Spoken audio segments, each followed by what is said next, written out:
Hi, so this is part three of It Requires Patience. Okay. So, like I'm saying, these men who could be contributing greatly to their own lives, their own personal and material development, who could be contributing to their families, their communities, you know, they lack the courage to embrace the suffering that discipline and diligence requires.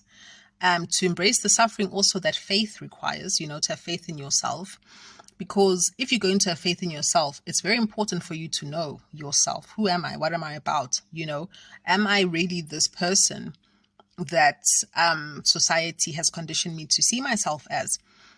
These things require you to look within yourself. And unfortunately, a lot of these men, I believe, have allowed themselves to believe that they are the victims of circumstance to such an extent that they are basically incapacitated from being anything other than what they have allowed themselves to become. But a courageous person will look at their circumstances and look at what they have, the natural resources that they have at their disposal, the value that they contain within themselves in terms of their personality, their intellect, their capacity for empathy and compassion, and capitalize on those things, and diligently, with patience, apply themselves to developing the wherewithal within themselves that will give them the tenacity to sustain themselves with faith in what they're trying to achieve, so that they can actually achieve their goals in the long term, because everything takes time. They're able to have the courage to say no to people, places, and things which will detract the time and energy that they need to achieve their goals. These other guys, they are so hungry for external validation that they are literally willing to self-abandon in order to avoid the discomfort of no longer being the cool guy or that guy that everyone looks up to. And yet, in the future, unfortunately, they're going to have to suffer the consequences of having failed to live up to their potential, because the soul knows what you're capable of, especially if you are a good-looking, articulate man in this patriarchal world who is intelligent, charismatic, people like you, and you don't capitalize on that to build a long-term sustainable future for yourself, you are going to regret it. And your soul is going to show you that you squandered some serious talent here, some serious wealth, because wealth is not just monetary. It is these things, it's like in the Bhagavad Gita, Krishna says there are 7 opulences, I believe. He talks about physical strength, intelligence, the ability to be like an ascetic, beauty, I think I said intelligence, and wealth. These are opulences, and he says he has all these opulences, Krishna.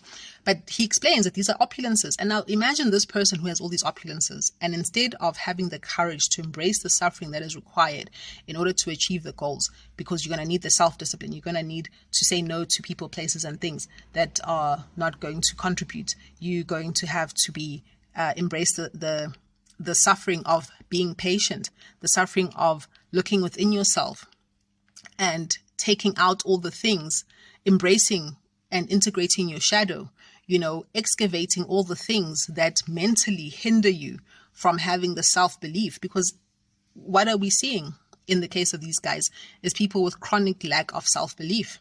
Where does this lack of self-belief come from? Where does this need for external validation over the validation I would give myself for being proud of myself, for achieving my goals? There's reasons for this. It's not like you were just born needing external validation so chronically that you're willing to abandon yourself in order to achieve it. There's something that happened to you. You need to excavate that. Imagine being such a coward that you are not willing to look at your own inner self by yourself. There's no one there who's going to look at you and laugh at you. Yes, okay, you might have the voices of the people who made you feel worthless. But you need to face those voices and tell them no. You need to get in touch with your true higher self, because many of us, our higher selves have been hijacked by these external voices of the people who told us that we are not worthy of love, that we are not good enough if we are not living according to what they have decided is the standard. You know what I'm saying? Of all the people that we maybe had relationships with who betrayed us and hurt us and made us believe that we are not worthy of love. All these voices, all these people, and especially the closer they are, the more authority they had, and the earlier on that they imposed this negativity on you, those voices are much more capable of hijacking your higher self. But you need to have the courage to look at your higher self and know that my higher self is the part of me that is continuously located in the spiritual realm with the creator, with the source of all things. Is the source a petty, judgmental person? No, it's not.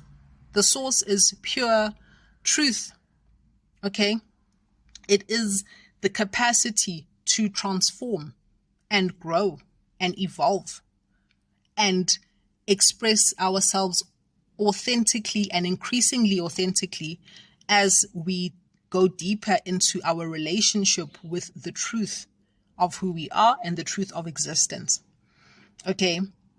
But a lot of the time, what happens when you are engaged in this type of personal development is that you are going to have to experience the grief of the loss of the life that you wish you could have had.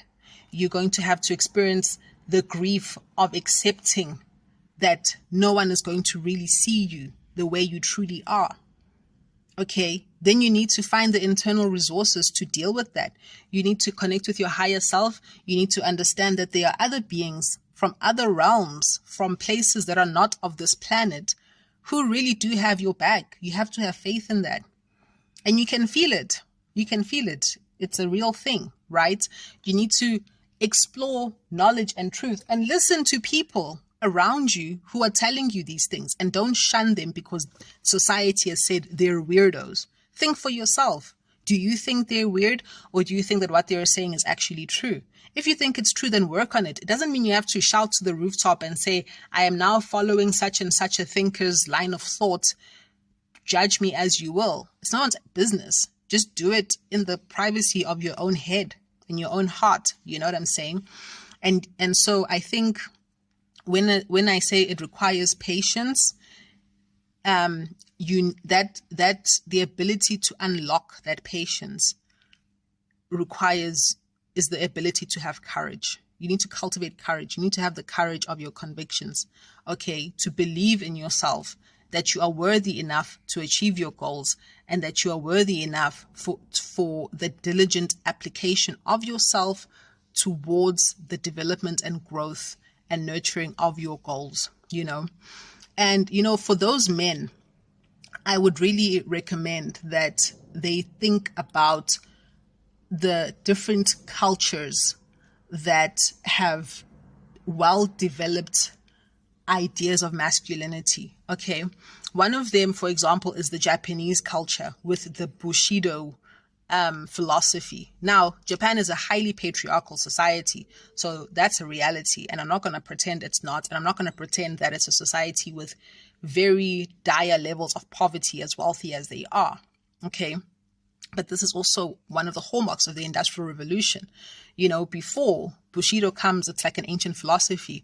In that Bushido culture, it is very much about cultivating the patience that you will need in order to be someone who can courageously seek themselves and seek their purpose and work towards achieving their goals with patience, okay, and not being afraid of failure, because failure is growth. Failure is learning. Failure is what facilitates, you know, our understanding. And if the fact that we call it failure is a problem on its own, and that's a whole other story.